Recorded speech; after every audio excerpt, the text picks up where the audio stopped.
Thanks for joining the Agri-Pulse educational webinar series presented by the United Soybean Board and the American Soybean Association. Our program begins in 3 minutes.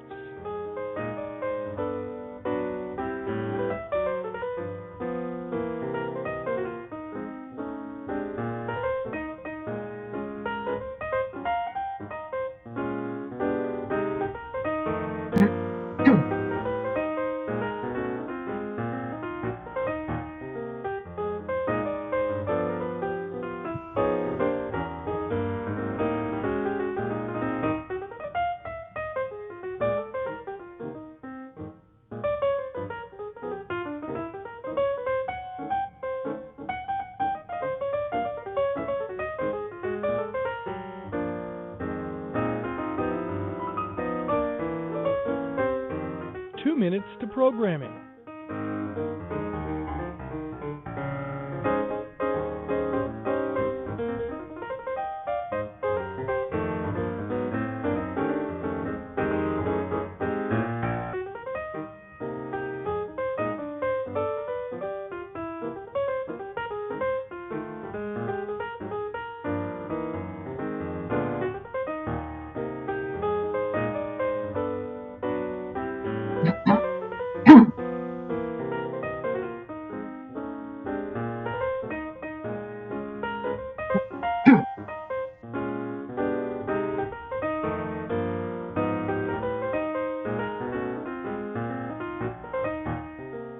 We're less than a minute away.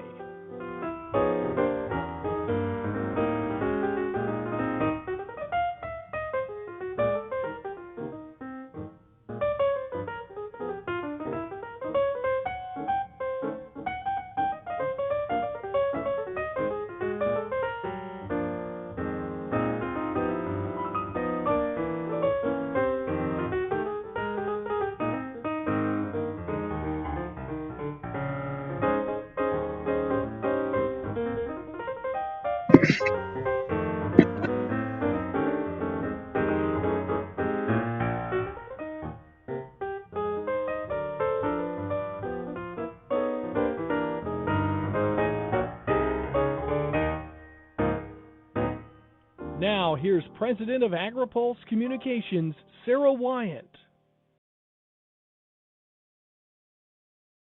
Welcome to the first of 3 educational webinars sponsored by the United Soybean Board and the American Soybean Association.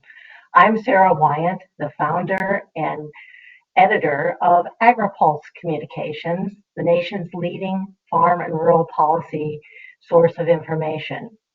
We're really pleased to host this important event, and thanks to all of you who are joining us over this next hour to learn about the challenges and the opportunities surrounding greater access to rural broadband.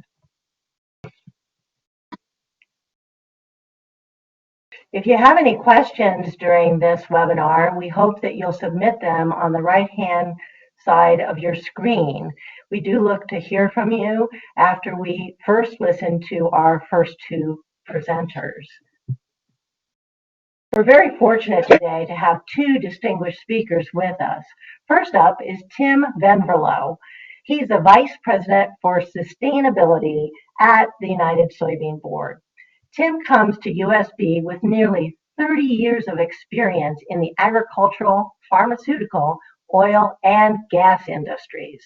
At USB, Tim works to create high impact, value, and return on investment for those farmer checkoff members in the area of sustainability.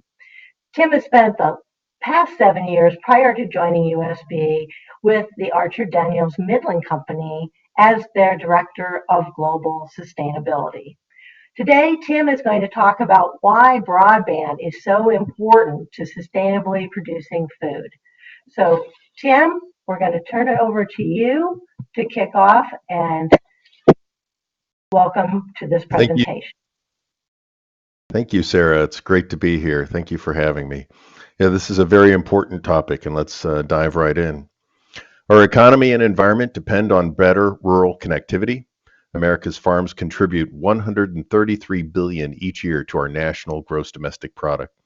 A $133 billion industry should have and will need good connectivity and internet access as we move into the future.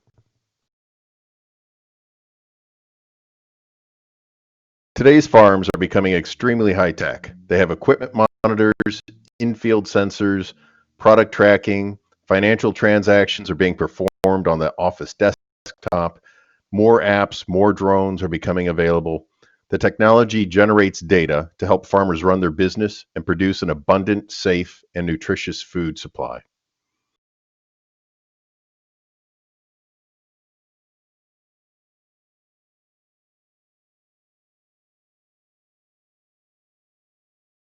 Unfortunately, 60% of farms lack good internet access, which in turn hampers the timely processing of data, and 78% of them do not have another viable option if they wanted to change service providers.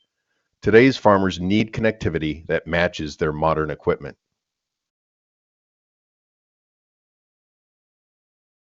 Add it up, and that means that $80 billion of our gross domestic product runs on very limited and many times unreliable connectivity to the internet.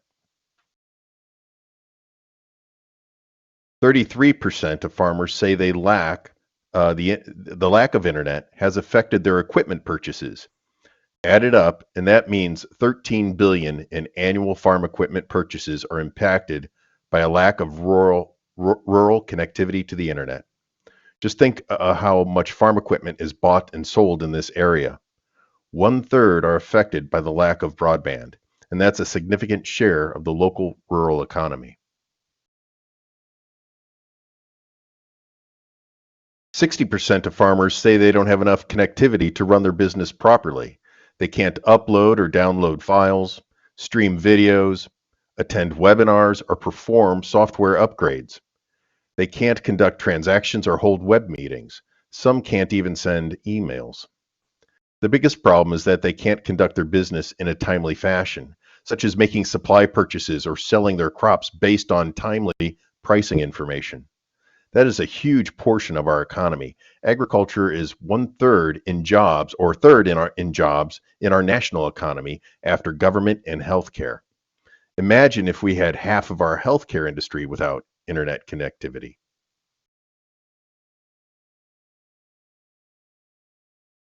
"52% of farmers don't have adequate connectivity in the field. They struggle to use apps, mapping software, or transfer data. Many farm fields have no cell service at all. The fields are where they operate their equipment, and that's where the data is generated and needs to be used in a timely fashion or transferred to the home office."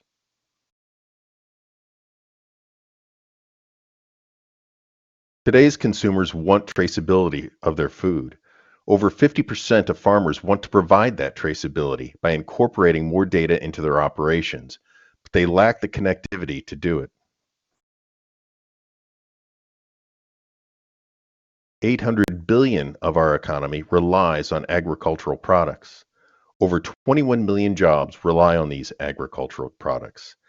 13% of our expenses go to these agricultural products.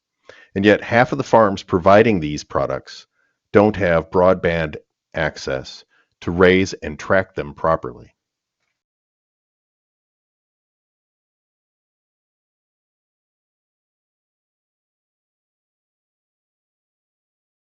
Better and timely utilization of on-farm data require better rural connectivity.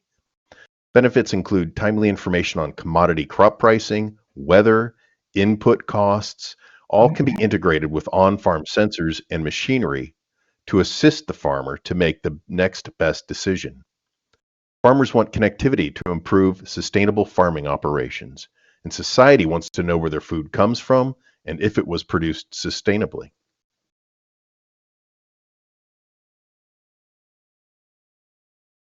We need to be smarter with our resources because the future of the world depends on it. By 2050, there will be 10 billion people on this planet, and we'll need to feed them while reducing environmental impact.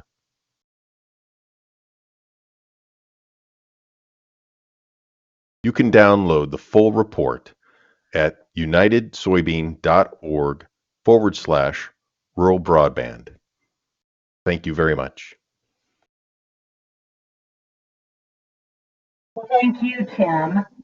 This is Sarah again, and you have made some great comments about the importance of having rural broadband for all of our farmers and ranchers. Can you give me an example of if we were successful? For example, if we had connectivity on every tractor and combine, how would you envision a food company being able to use this data to have more sustainable practices and data record keeping?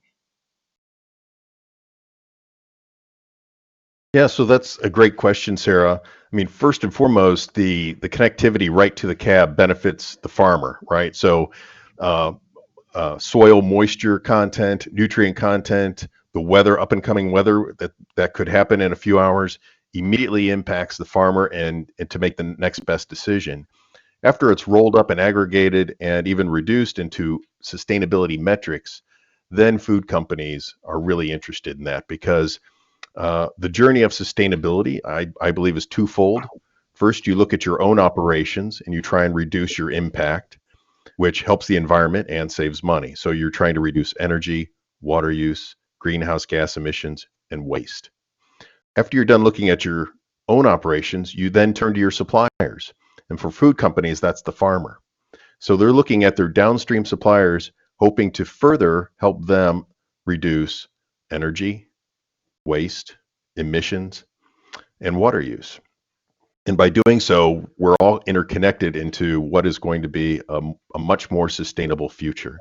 And so that is ultimately why they're interested in the connectivity to the farm and the sustainability metrics that are related to on-farm production.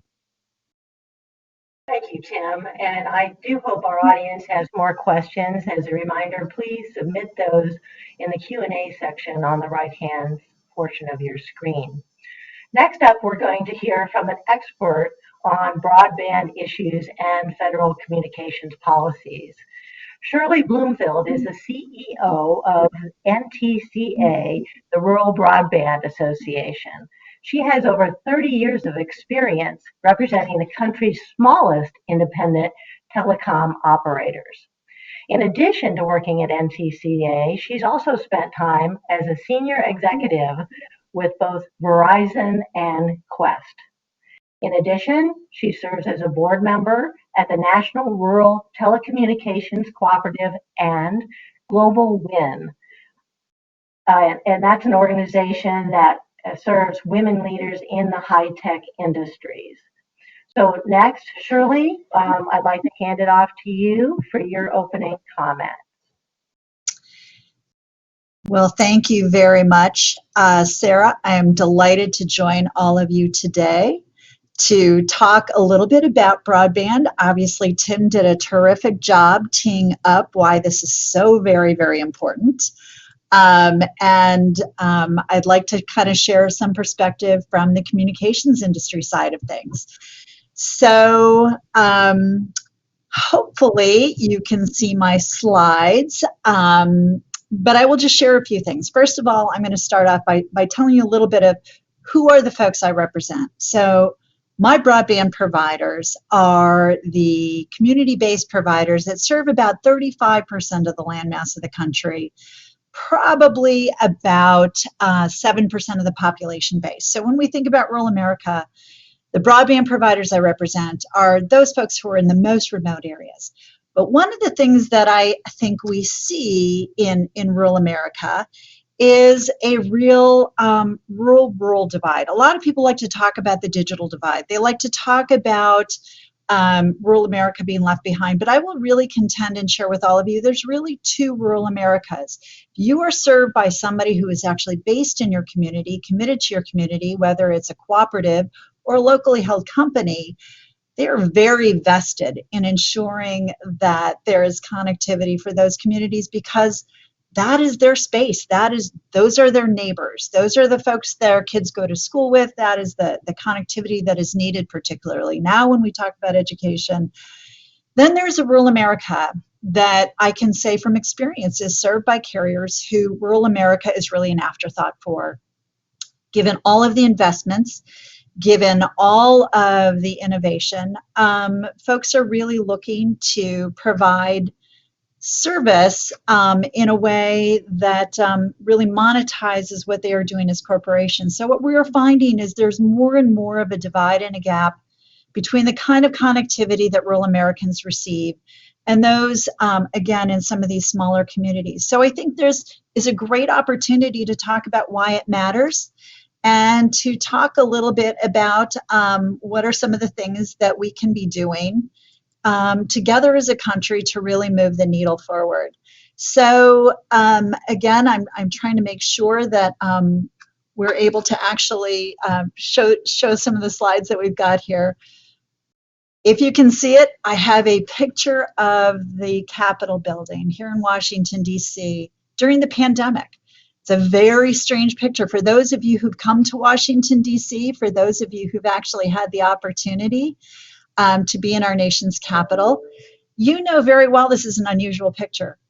What we have learned during this pandemic about broadband and the need for connectivity, regardless of where you live, has been huge. It has been a significant wake-up call for this country and for policymakers to actually realize that regardless of what your zip code is, connectivity is important. As we have seen people work from home, as we have seen even small local rural businesses close down, the ability to be able to access a VPN, for school children to be able to do remote learning while they are sitting at the kitchen counter, and to have all of these things going on at the same time is critically important. So I think that there have been some really interesting lessons learned. One has been that we as a country, we talk a lot about speeds. We talk a lot about download speeds. What we found during the pandemic is that upload speeds are almost as important. You know that, a lot of you in this space, because what you do in terms of your business when you're talking about precision ag really does rely on the upload of information and data. That has been kind of a revelation for people. And also the speeds. One of the things that we as a country have defined broadband speeds, typically through the FCC. And those speeds right now hover as acceptable at 25.3. Any of you who actually kind of know the importance of the ability to access information without jitter, without delays, know that 25.3 is really not a sufficient level that we are looking at as a country at this point in time. So I think there's a lot of things for us to be thinking about. One of the things that I did want to share is talking about where this fits into agriculture. So I'd now like to kind of pivot to kind of what does it mean in this space? What does it mean in the rural space? What does it mean for precision ag? There's a couple of initiatives that I think are really interesting. One is that the FCC currently has a task force underway on precision ag itself. So here you have the FCC, which is the federal government's independent agency, which is really focused on all things technology, particularly broadband and connectivity, has created a special task force, everything from technology providers to agriculture specialists to farmers themselves, to really focus in on what can be done. How can we craft national policy that actually supports our agriculture community? There's obviously some statistics that all of you are probably extremely well aware of, but we have folks like the Association of Equipment Manufacturers who describe savings of about $12.50 per acre when smart farming is applied to cotton. Ohio State University found that the variable rate applications in no-till situations can save $36 to $88 per acre compared to farming without smart agriculture. So not only is it efficient, but it's also really good business. So we've got to be really thinking about how can we put these tools into these areas where I'm going to be very frank. Providing broadband connectivity and providing that infrastructure is actually very expensive to do. It just costs a lot more. And in part, it costs so much more because there's so many fewer people to provide and to average out the cost of that infrastructure. I'm here in the Washington, D.C. area. We have about 400 to 500 people per square mile. that infrastructure, that is that connectivity infrastructure, that broadband infrastructure gets divided out between that number of people. When you're talking about rural areas, my company serve between 5 to 10 customers per square mile. That infrastructure doesn't get any cheaper. It just means there's a lot fewer folks that you've got to spread that among. I now have, I'm sharing with you, I'm sure Sonny Perdue, Secretary of Agriculture, is a very familiar face to all of you. The face you may not be as familiar with is Commissioner Rosenworcel, who, this is some snapshots we've done over some of our recent web chats with some of these very, very key policymakers. And what I want to do is just pivot to take a couple of minutes to share with you how we work to bridge this gap. There's a couple of reasons why I have these two policymakers here. One is Sonny Perdue at USDA leads a program within USDA called the Rural Utility Service, RUS. It used to be the Rural Electrification Administration. Very, very key federal agency, and it surprises people who think that telecommunications all goes through the FCC, that one of the main lending entities to build infrastructure in rural America is RUS. It's through the Department of Agriculture, which is a great collision of worlds and for all of you in terms of having the folks who best understand rural America actually being the ones that put resources into the ground. So a couple of things that I just want to share with you regarding RUS. They have a traditional loan program, which is critical and it is key, and a lot of providers use that program. The interesting program that they have rolled out over the course of the last year is something called the Reconnect Program. And I think this program is really interesting because it's a combination of grants and loans that are designated out to rural areas where there is no connectivity. It is the areas that, you know, when Tim showed that slide about the percentage of folks in agriculture land that don't have any connectivity. This program is specifically geared to provide service to some of those areas. And that is going to be really important going forward. We have just started the second phase of RUS coming out with awards. I think that's going to be really, really important. And I think that there's a couple of other things that I would share regarding that. We have to do a better job as a country of mapping. We have to know where the broadband is and where it isn't, because how can we create policies to actually build broadband if we don't know where people are served? And if we know where people are served, we need to know what speeds they have access to. Right now, that information is very difficult to come by. A lot of it is reported out by incumbent providers when they are submitting a form called the 477 to the FCC. But the one thing that is really frustrating that I know is probably aggravating to many of you, if that one entity within a census block says that they have broadband service, the entire census block is considered served. Well, if you're that one entity, you're probably pretty pleased with that. If you're one of the other thousands of folks in that entity, it's actually really distressing because a lot of these federal programs are geared towards those unserved areas. So we have to do a better job of mapping, and that is an initiative that the FCC recently undertook. They've got a proceeding that they just approved. The next step is to get Congress to actually fund the initiative, to give them the resources so that we can start really doing a better job of seeing what the picture of connectivity is for this country. The other thing that I will mention that I am extremely bullish about, maybe silly, but is there is a program the FCC is going to be kicking off this fall, and it's called the Rural Digital Opportunity Fund. This fund is going to be an extremely important source of resources. It'll be about, at the end of the day, $20 billion every 10 years. That is going to be allocated out to, again, the unserved and the underserved parts of our country. That is going to be another area where I really truly see us closing the gap in terms of providing broadband access to those who currently do not have it. Going back to the pandemic, it's another issue where we've seen policymakers who, for the course of the last couple of years, we have a running joke here in Washington that every week is infrastructure week. Every week the White House or the Congress declares that we're now going to focus on infrastructure. Those initiatives have yet to actually see the light of day. But I do think that with a pandemic and the importance to the economy and how many different sectors it covers, there is truly a real burning need and a burning desire among policymakers to do a better job with broadband connectivity. So we have seen candidates, whether they're talking about $20 billion, a lot of the initiatives look at $80 billion, looking at resources to actually put plant in the ground. It's going to be really important. There's a few other challenges that I would throw out there. One, we've got to make sure we use the best use of those resources. Let's not overbuild the existing infrastructure. Let's make sure that we are actually using this money wisely so that we are truly reaching those who need to be reached instead of offering duplicate service at duplicate speeds. Let's figure out where those underserved areas are. Let's figure out where those speeds are way too low.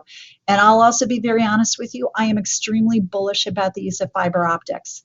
I think that a lot of times policymakers look at rural America and they think, you know what, we can put up some wireless towers, we can use satellite service.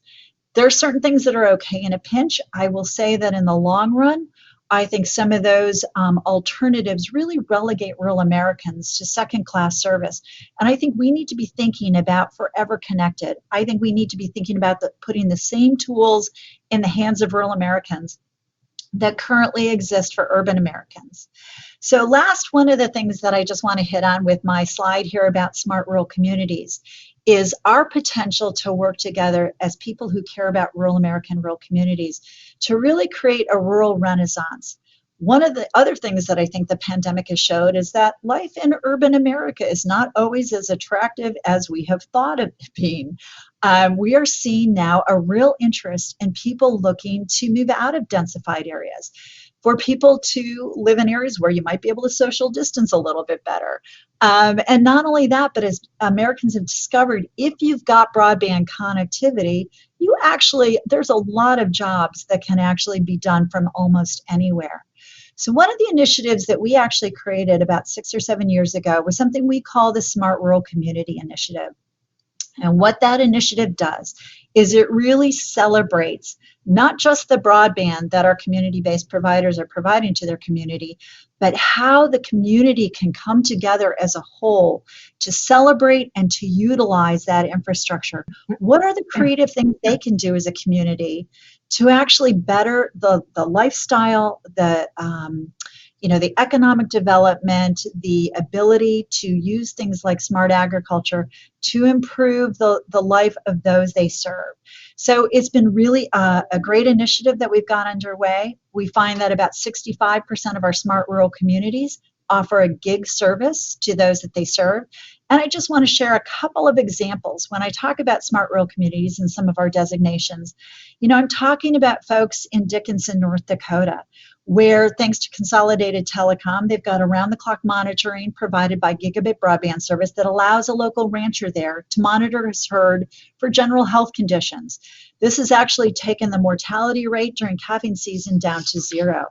Talking about folks who are out in Sioux Center, Iowa, a place that I had the opportunity to visit recently, which is the 13th largest agriculture revenue generating county in the country.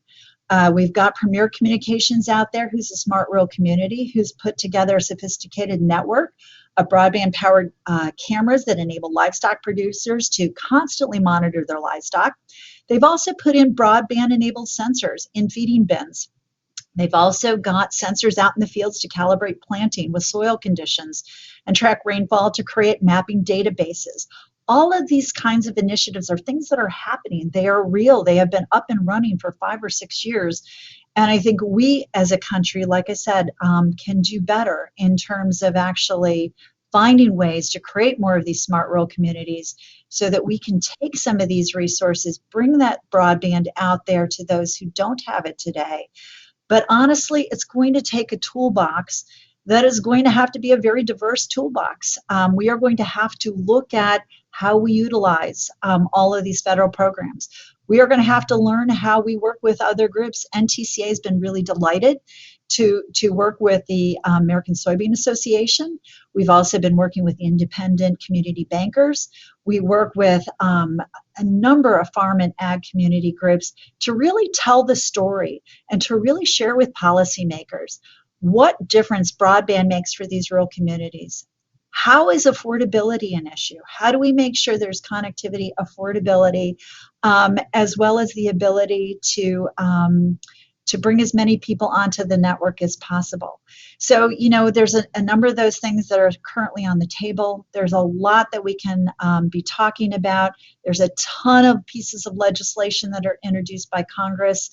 One of the ones that I will simply highlight right now is a piece of legislation that addresses the ability for broadband providers to be able to not cut anybody off during this pandemic. A lot of people have lost their jobs. A lot of people have lost their livelihoods.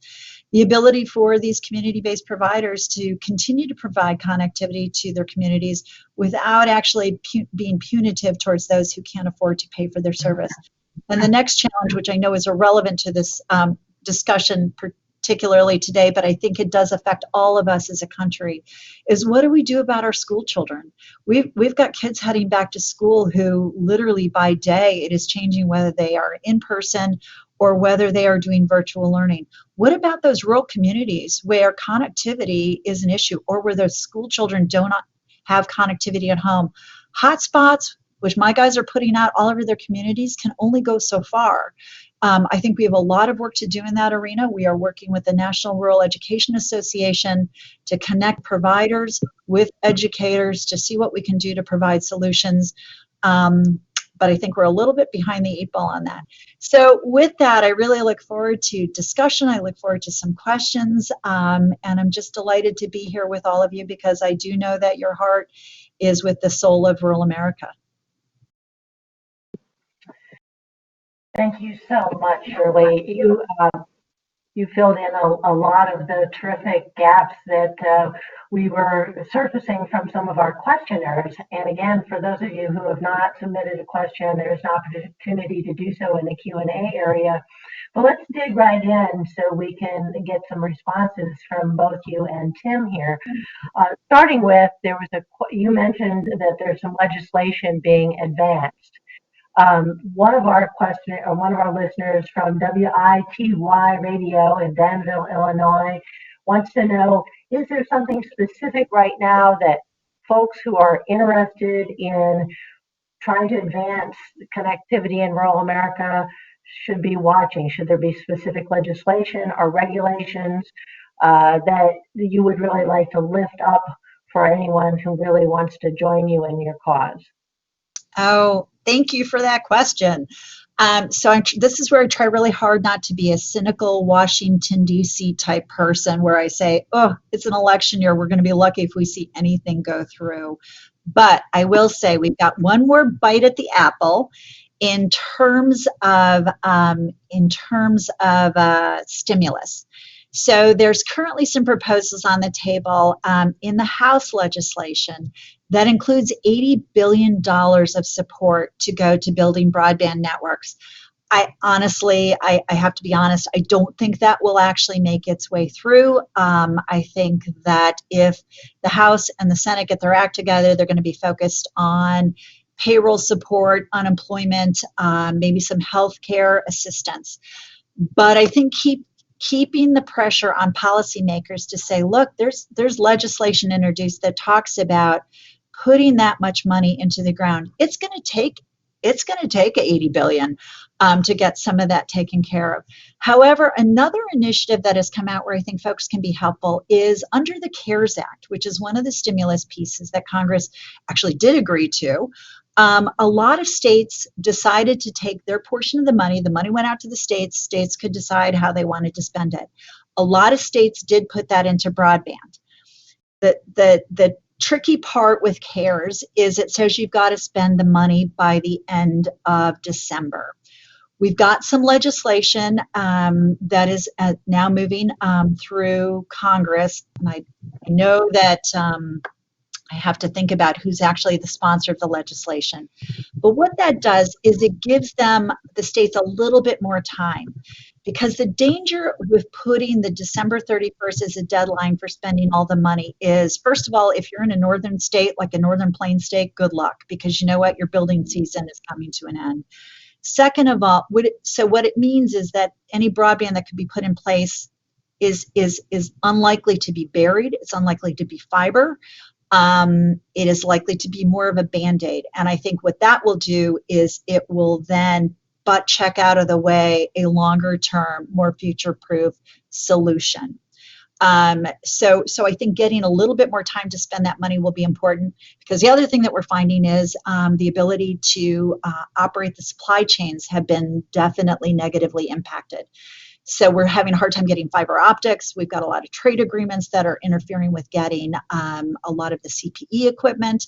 So a little bit more time there. So that's potentially teed up. And the last thing that I would share that folks can be keeping an eye on, particularly for those folks who are worried about consumers who can't afford to pay their broadband, but actually need it now more than ever, there is a piece of legislation called the Keeping Critical Connections Act. It's bipartisan, it's bicameral. In the Senate, it is Senator Kramer from North Dakota and Senator Amy Klobuchar from Minnesota.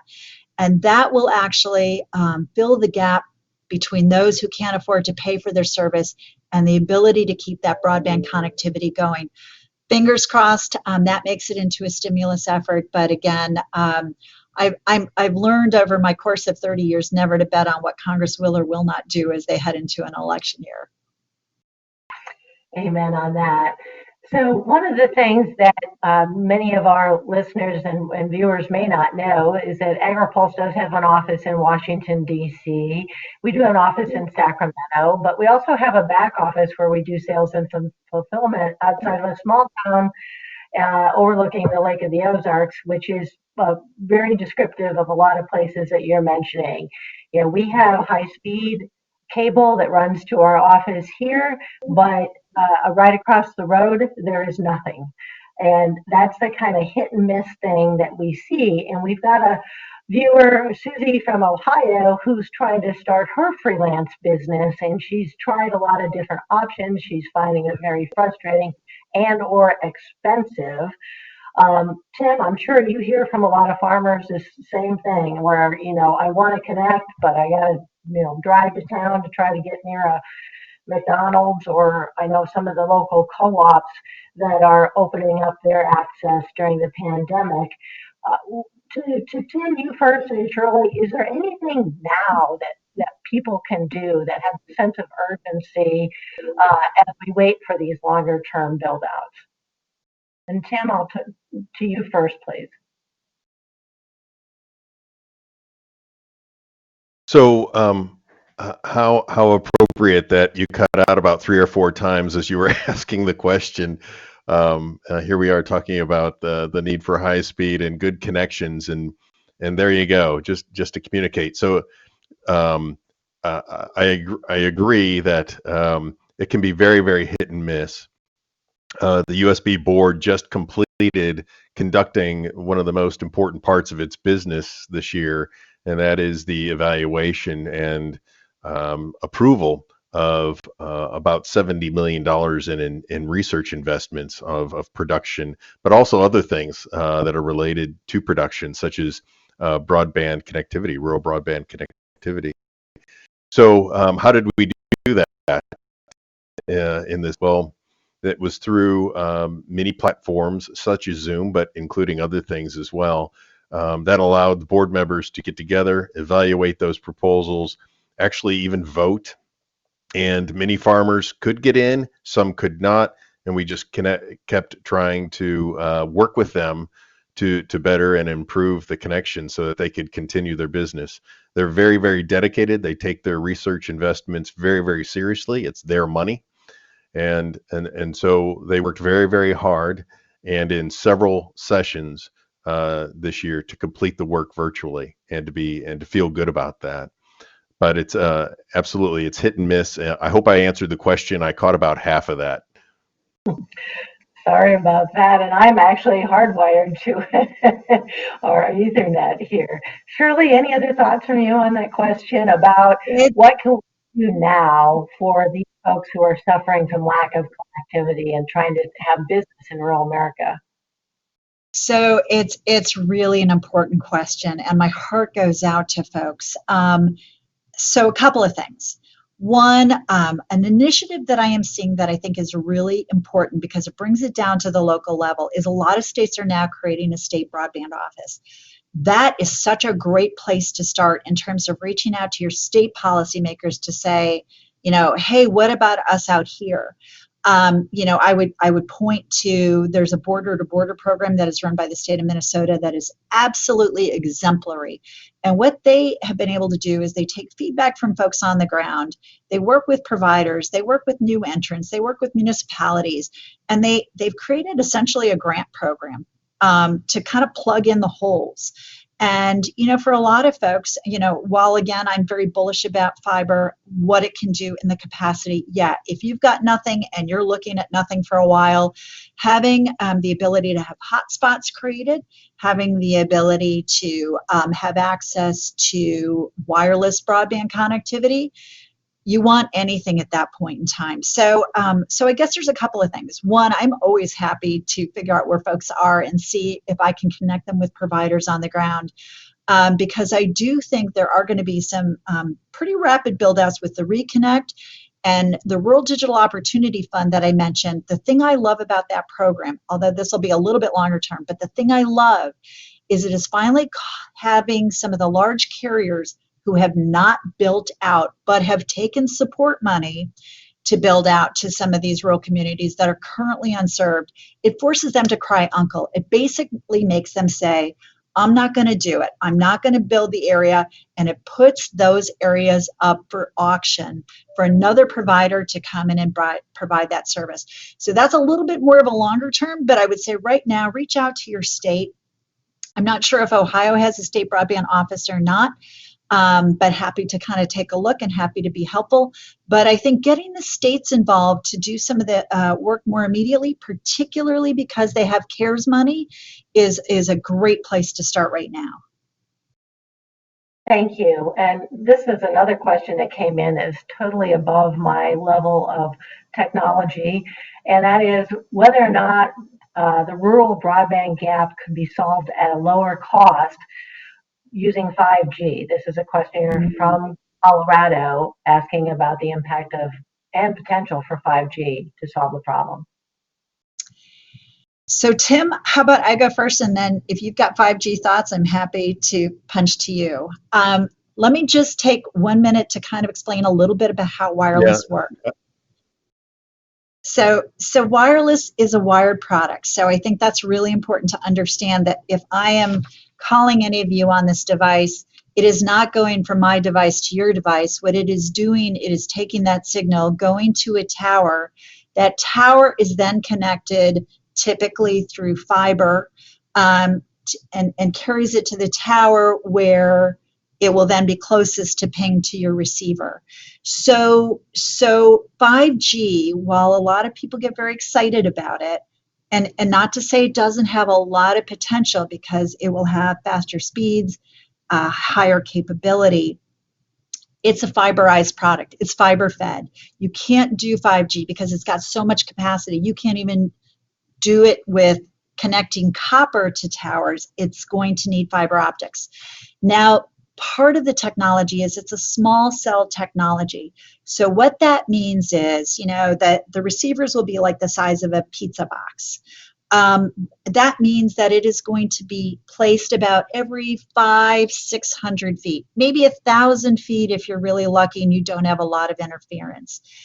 In some of your rural communities, it may then mean you need 2 towers fed by fiber to get up a rural driveway. So at the end of the day, 5G, it's actually cheaper and faster to just put fiber optics in than to wait for 5G, because you're going to need the fiber plus the towers to really create the right 5G product. 5G is going to be great for college campuses. It's going to be great for corporate campuses. It's going to be great for downtown DC. I'm going to be just really honest with you. I don't see it as a real solution to rural broadband issues. And I also think you're going to have to get wireless providers to really look at data caps to make it an affordable option, even if I thought it was a technology feasible option. So hopefully that makes sense. Tim, I turn it to you if you've got thoughts.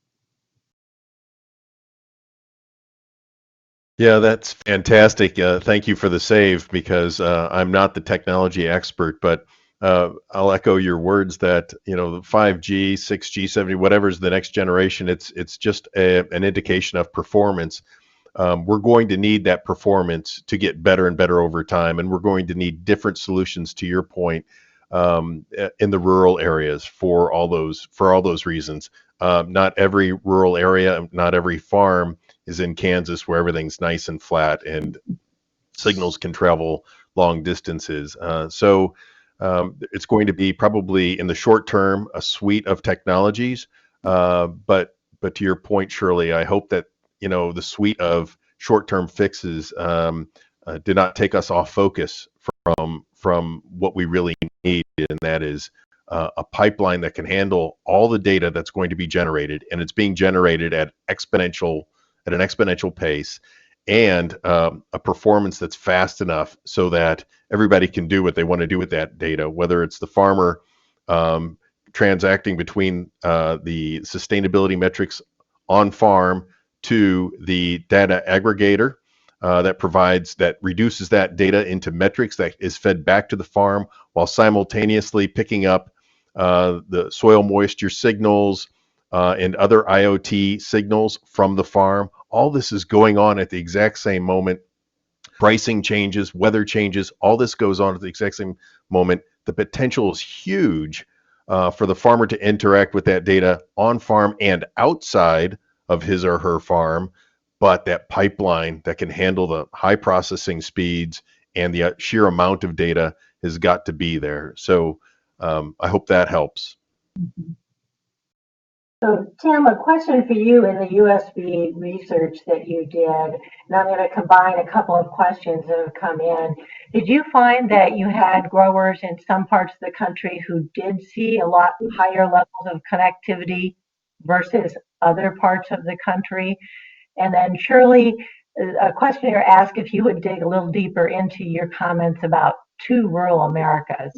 So, Tim, if you could kick off and tell us a little bit about what your survey, your research at USB has shown so far about where some areas might be better than others. Sure. Well, I encourage everyone to download the report because there are a lot more facts and figures in that report than what I brought up, and that may add some clarity as well. But it's very hit and miss. And I think to your point earlier and to Shirley's point, you can have a great connection in one building and right across the street, the connection goes. So the answer is yes, some farmers have some good connection and the next farm down the road may not at all. So it's not big areas. You can't say, the Southeast has good or bad internet connectivity versus the Northwest. It's very hit and miss for all farms throughout the country. Thank you. And Shirley?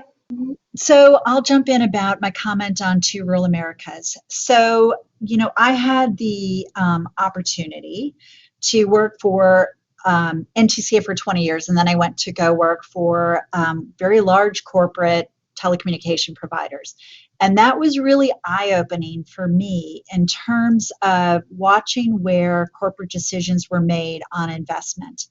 And, one of the things that I love about NTCA members is they, I think we've got about 60% of our companies offer, well over 100 megabytes service.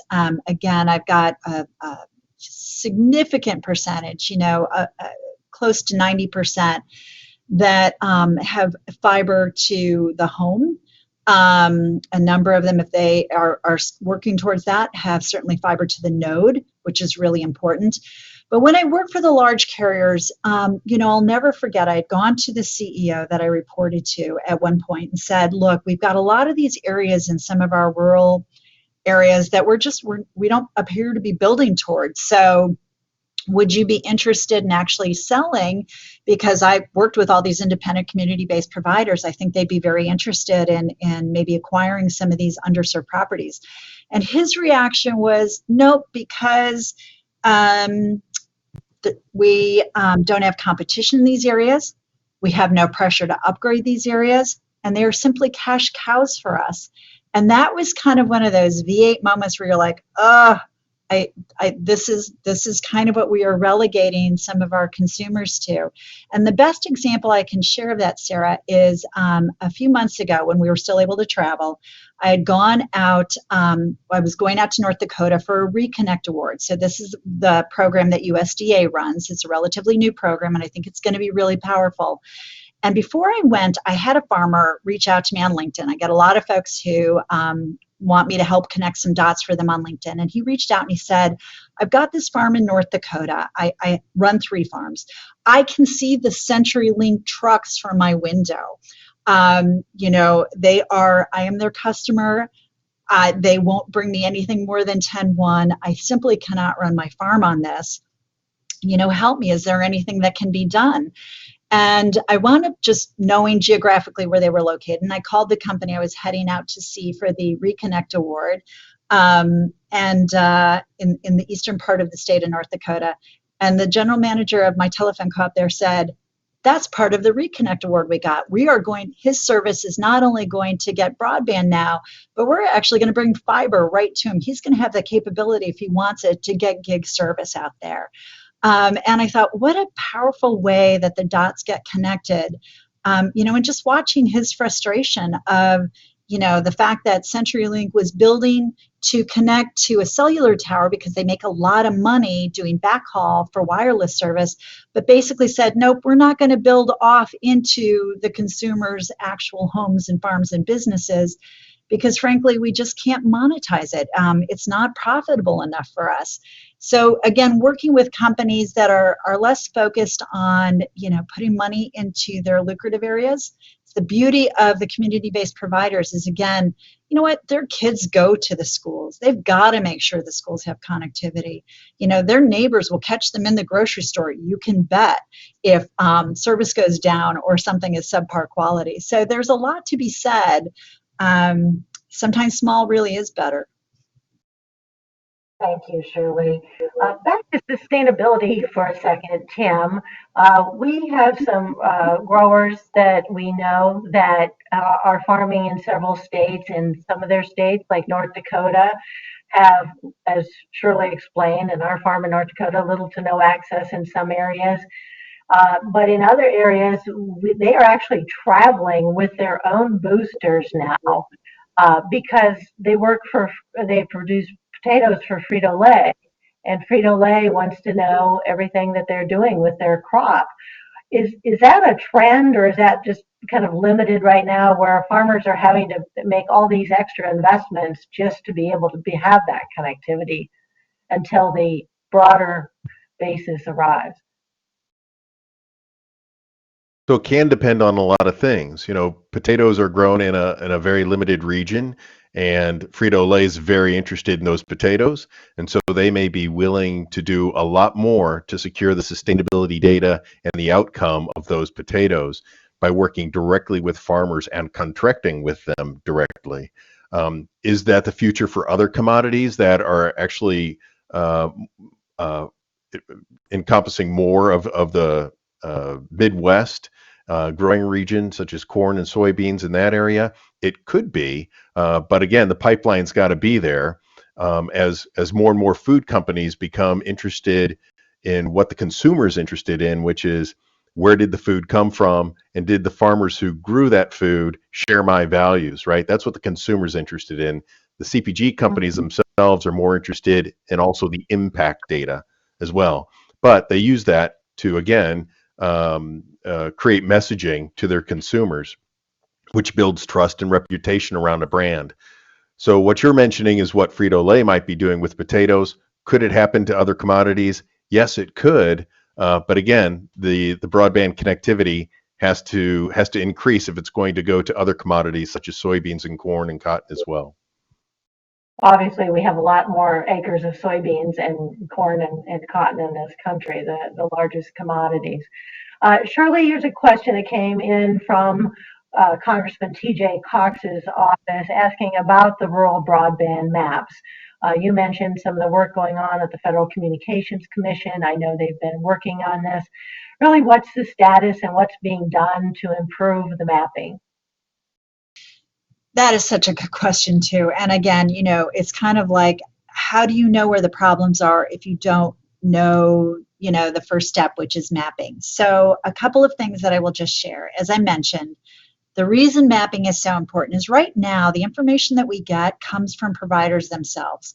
Well, that's a question about how accurate it can be, particularly for those who might not be motivated to actually present accurate information. The other thing is the standard that they have to apply to right now is what is advertised when they talk about speeds, as opposed to what is actual speeds. So all of those things really show that the current maps that we have right now do not capture deployment. As it progresses, it doesn't capture. As I've mentioned, all you need is one person in a census block to say a census block is covered. So there's a couple of things. Congress did pass legislation on improving mapping, which was great, and it's terrific. Then you had the FCC actually do their proceeding, and I believe they voted on that in June or July. Approve that, that's great. Now the problem is they got to get to work on the mapping, and there's no resources to do it. So we have been working really hard pushing Congress through the appropriations process to actually fund the mapping initiative. It's going to take some resources because you're going to have to do a lot of metrics to kind of really pull together kind of a three-dimensional picture of, where there's service, what the speeds are, what kind of service, so that we can really tailor policies more appropriately to what we know about what is there or what is not there. That hasn't happened yet. And, it's a little frustrating again because we are hitting into that election season. Maybe it'll get covered as we do some final end of the year appropriation measures. Maybe it'll be something that gets done in a lame duck. But I really do think that is going to be important. The other thing that you're going to need with that process is you're going to need kind of the ability to maybe crowdsource. It's one thing to try to map, but then we've also got to have a validation process, right? We've got to be able to have people on the ground saying, yeah, I can get that service, or it may say I have that service, I don't have that service. So there's a lot of different checks and balances that are out there. The one entity that I think has done actually a really good job on kind of validating has been USDA. Before they give money to build broadband networks, they go into the field and they see what is there and they see what is not there, and they check the speeds. That kind of due diligence is also going to be really powerful as we look to kind of find these solutions. Thank you, Shirley. And just one other quick question I think you might know the answer to. Former ASA President Richard Wilkins has asked about this trend to more people moving to rural areas that you referenced. And at that point, does that hamper the ability to get funding because things are no longer rural? I know it used to be 50,000 for some of USDA's definitions. They made some changes. Is that still the number? It is, but that would be under the USDA portion. There's a program that the FCC administers that is a cost recovery program called Universal Service. Universal Service actually is more tied to, and particularly with the Rural Digital Opportunity Fund, will be tied to where there is or is not connectivity, as opposed to really focusing in on population sizes and density issues and things like that. So again, it's really designed to fill those gaps. So I think that program will be really important. The one thing I will say about the potential rural renaissance, one of the things, I work with a lot of site selection committees, the first thing they ask for when they're talking about, people are looking to move into rural America is there connectivity? It used to be, how good is the schools? Do you have, access to a mall? I read a fascinating piece just this morning that basically said, because so many of us do our shopping now online, it's, do I have capability to have delivery, and do I have broadband connectivity? So I think this is a really interesting opportunity for us to even increase the base of policymakers who can be supportive of building broadband to these unserved areas, because that potential push to densify our country at this point in time. Thank you. And Tim, as we're getting close to our ending time here, could you just share with us a little bit in terms of investments? The United Soybean Board has been putting a lot of money into studying this issue and continues to do so. So tell us a little bit about your path forward with where you see USB going and tracking broadband connectivity. Yes, well, USB considers broadband and internet connectivity as a part of infrastructure, like we do with roads and rails and rivers. We invest in the research and especially environmental studies whenever there are improvements made to infrastructure, the traditional infrastructure that we all know about. But broadband is one of those things that should be treated like infrastructure. It is a highway of itself, a highway for data and for information. And so if we expect businesses and folks to become more rural, or the movement from city to more rural areas, we've got to have those highways, those data highways and information highways ready. Also, for sustainable future, we need to bring those high-speed data and information highways, that infrastructure, to the farm, because the farm is probably going to be the best opportunity to make the most significant impact when we talk about sustainability and we talk about sustainable future. Agriculture has an incredible potential to reduce greenhouse gases. We're going to be doing that through precision farming, decision farming, and precision farming, and that requires timely data and reliable data and information exchange. So if we want a future that's more sustainable, we need to invest in that future that's more sustainable. Well, thank you. I really appreciate your comments and your presentation today. I know this is a virtual event, but if we could have all of our audience live, I'm sure you'd hear them all clapping for what a great job you did today. And I certainly appreciate working with you as well.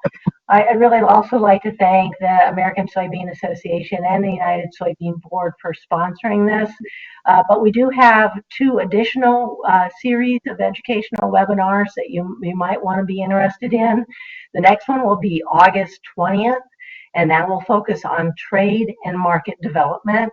And then on September 24th, we'll focus on the U.S. infrastructure challenges as they impact shipping channels and the ability to be exporting on a competitive basis. So thank you for everyone. I hope you'll join us for those upcoming webinars, and we'll see you the next time around. Have a great day.